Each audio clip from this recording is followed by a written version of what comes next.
Hey YouTubers, this is my first kick at the cat making a video. I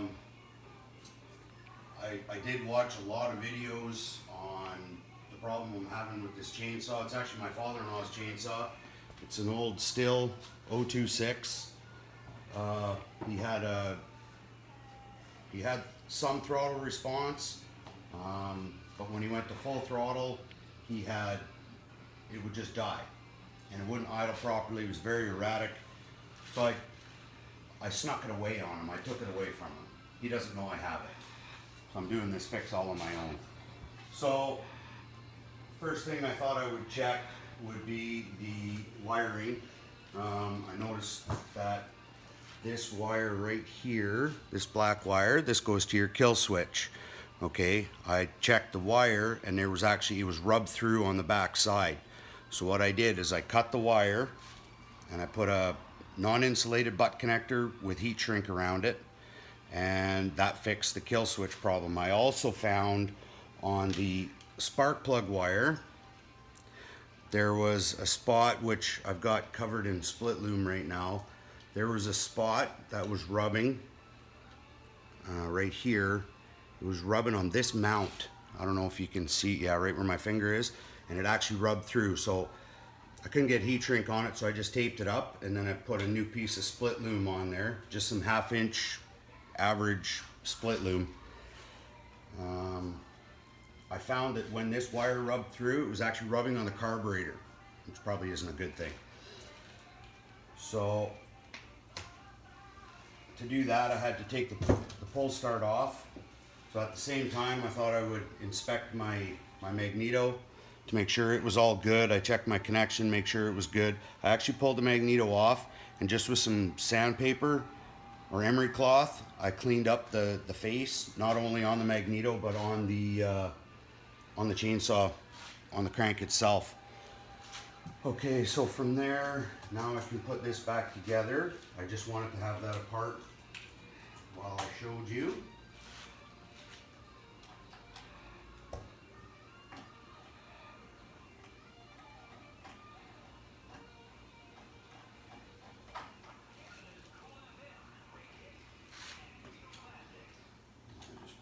Back on. And these, if anybody's watched any of these videos, this is a T25 Torx head. I was at the Stihl dealer this morning picking up hopefully the final piece. And I noticed they have what looks like it's a collapsible wrench set. And it's got, be similar to your scrunch. It would be a screwdriver. It would be both sizes of your wrench. It also has a smaller flathead for adjusting carburetors, and it has the T25 Torx head on it as well. They're expensive though, they're like 30 bucks Canadian.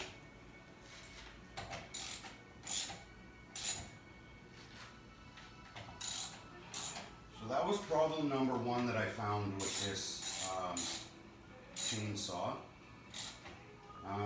Another problem I found, and I'm going to show you as soon as I get this tightened. Alright, that's good to go. Something else I found, the second problem I found was actually inside the fuel tank. When I dumped the old fuel out, and I have no idea how old the fuel was, this is the original fuel line that was in it.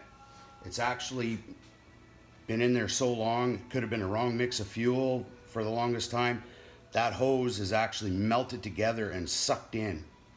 And I found the filter, this filter, laying in the bottom of the tank, which was broken anyway. So I went ahead and I got a new fuel line, which is already installed here.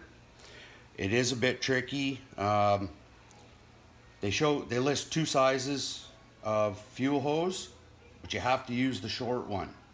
The long ones don't work. So this is a short one. However, I've already put it in the tank, but I do have a new filter that was on there, and the filter was $9, and this hose is $10, and it's a grommet fit. So when you put it in, they suggest you grab with some pliers or forceps if you have them, pull on the bottom and I used a Robertson head screwdriver, so I didn't puncture a hole in the grommet when I was putting it in. The trick to the short hose, and I found out the hard way, you gotta watch how hard you stretch that hose when you get that filter on. Because this is hose number 1. It broke. I actually had to go get a second one. It was not a happy camper. So then I got the fuel problem or the fuel line solved. So now it's actually picking up fuel. I still couldn't get this monster to run right. So I took the carb apart and I went and picked up, this is the number from my Stihl dealer, and it's not just the carb kit for this particular carb. It tells you right on here that it's a Walbro carburetor, and then right here, right beside your fuel inlet, there's numbers. There's a series of letters and numbers. You need that to get the right kit for your carb. So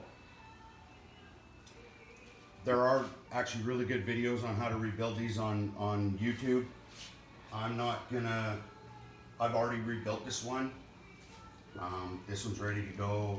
Everything got carb cleaned up.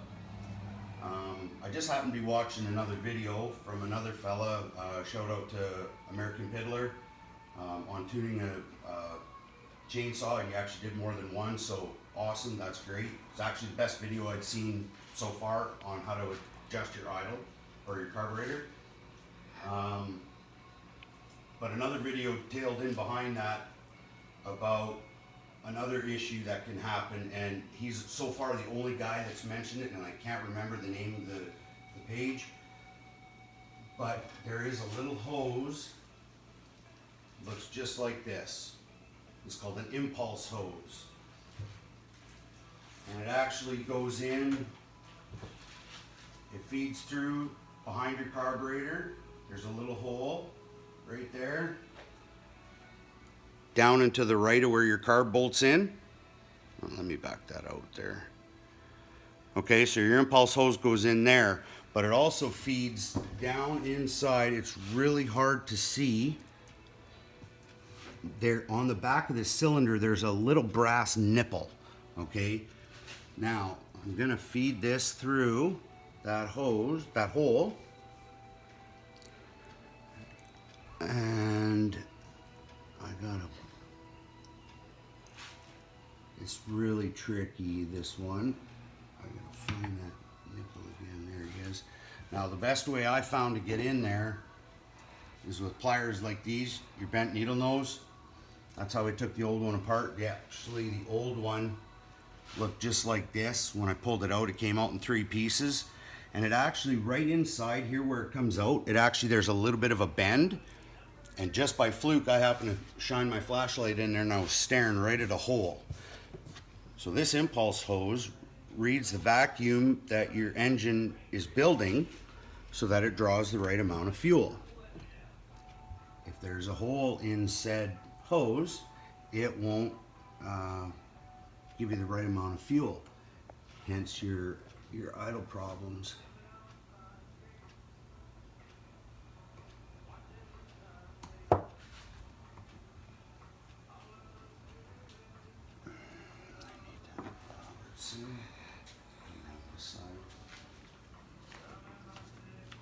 As I'm pulling on that hose from the back side, I'm going to squeeze it in. Squeeze it in so the grommet seats. They are kind of tricky.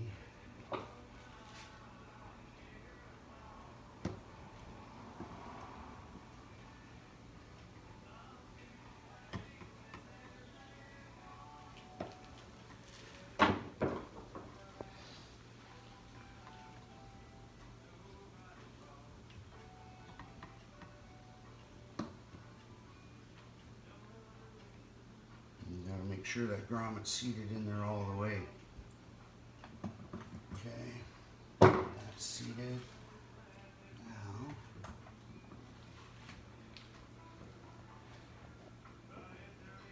make sure.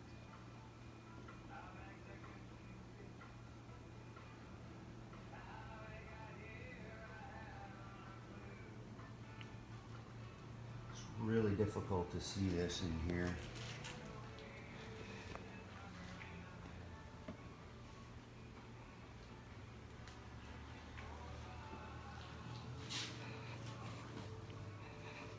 Seems having to tear the whole machine apart. As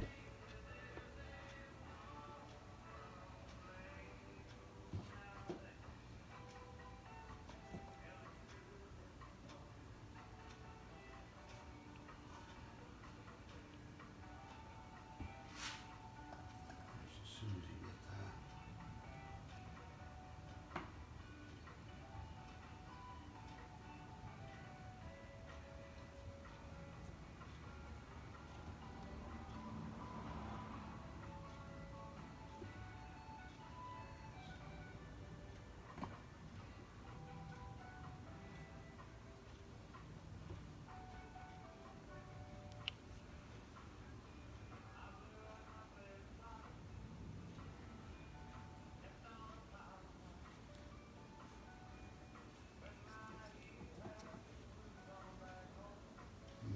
Sure that's on there all the way. I did get it on.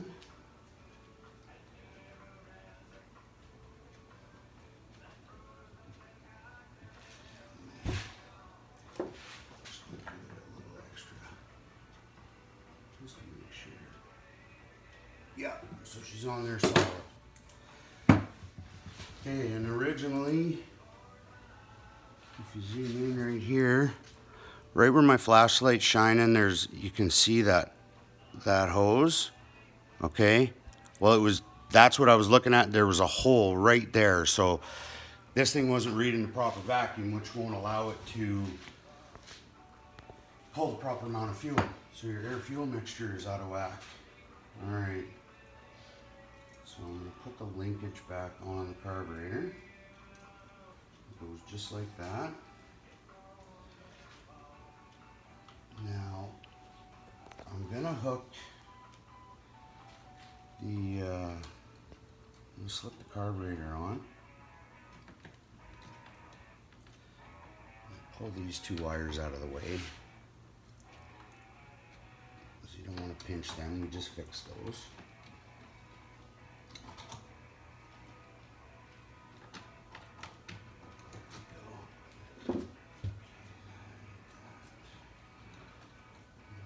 Should just slide right in. Okay? Once you get that slid in, you take the hose and you just slip it on the part.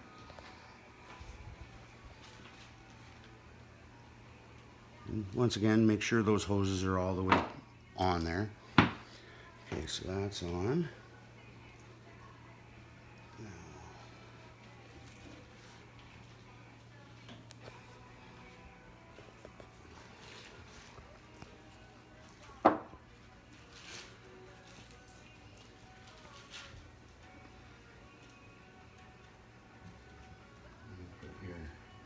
Nuts back on your carburetor. These are 8mm nuts.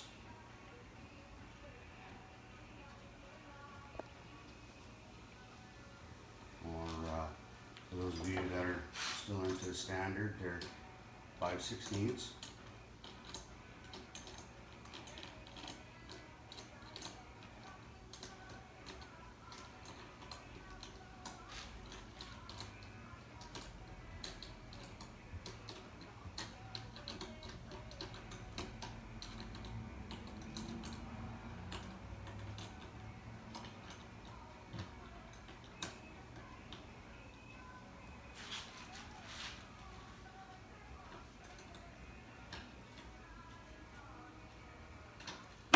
And just make them snug. Doesn't have to be anything crazy, super tight. Make sure we don't have any Pinched the electrical lines. There. Alright, now you gotta put the handle back on. Sometimes this can be fun, but I've done it a couple times already. It seems to be alright. I didn't pay attention.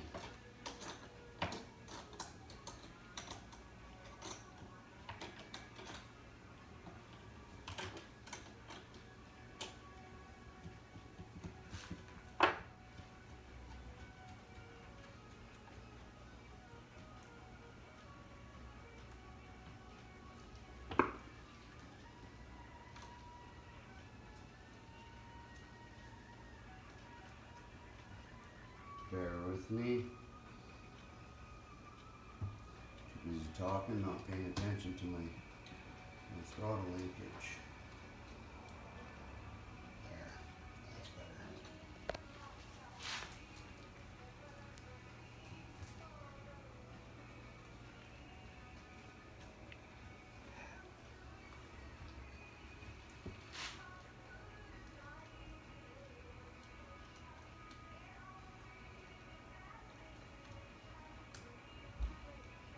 Some of the other issues people are saying they have, this one didn't have it because I did check it.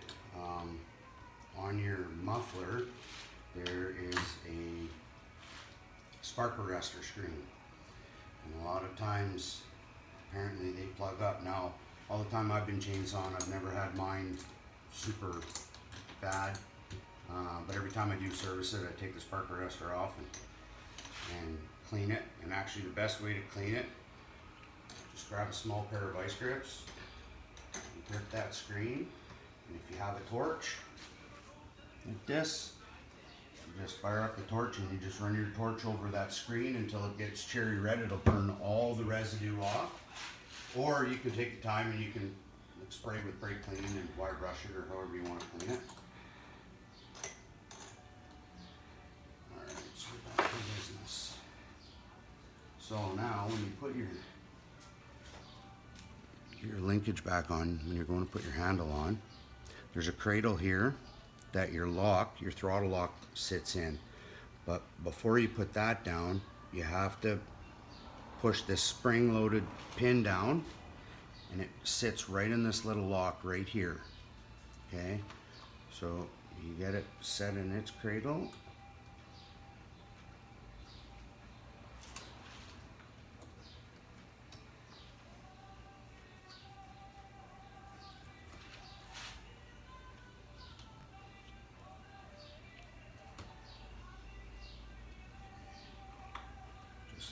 So,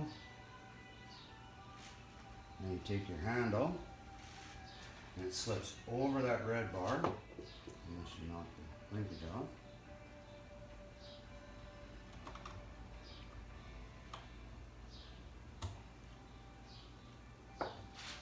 Over the red bar, locks into a little spot.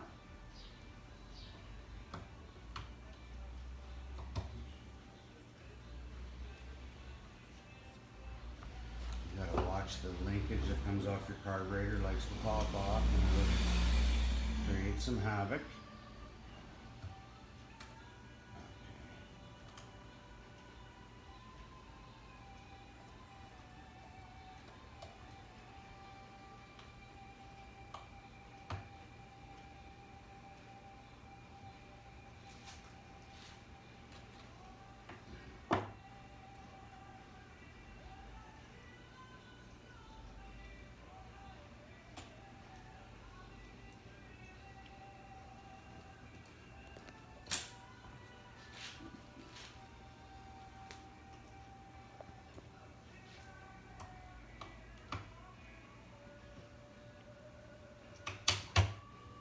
Okay, and there's one screw. This isn't the factory screw, but this is the screw that was in there that holds the handle down.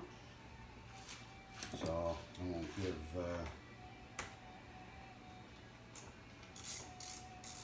you sizes for that.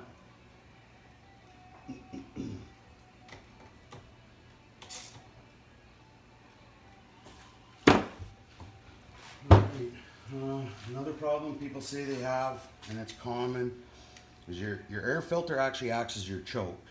So when you're on full choke, that little flap pushes closed. When you're on half choke, it's half open, and when you're on run, it's fully open. Sometimes what happens, there's a spring inside here, and the spring breaks. So now that's no good. Some guys have popped these apart and changed the spring out and they have good luck. Other guys say just get a whole new air filter. So whatever works for everybody.